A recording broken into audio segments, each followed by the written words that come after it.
Ectopic pregnancy actually এটার ডেফিনেশনটা কি?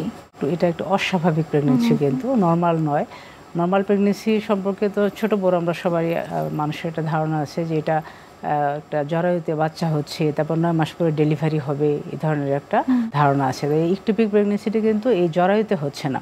এটাও প্রেগনেন্সি দিয়ে এটা শুরু হয়, বাট এটা কিন্তু জরায়ু নয়, জরায়ুর বাইরে কোনো একটা জায়গায়, যেমন ফেলোপিয়ান টিউব বা ডিম্বাশয়, জরায়ুর মুখে হতে পারে, আবার পেটেরও যে কোনো জায়গায় কিন্তু হতে পারে। তাই কিন্তু এটার নাম হচ্ছে ইকটোপিক প্রেগনেন্সি বা অস্বাভাবিক প্রেগনেন্সি। এটা আসলে কেন হয়ে থাকে?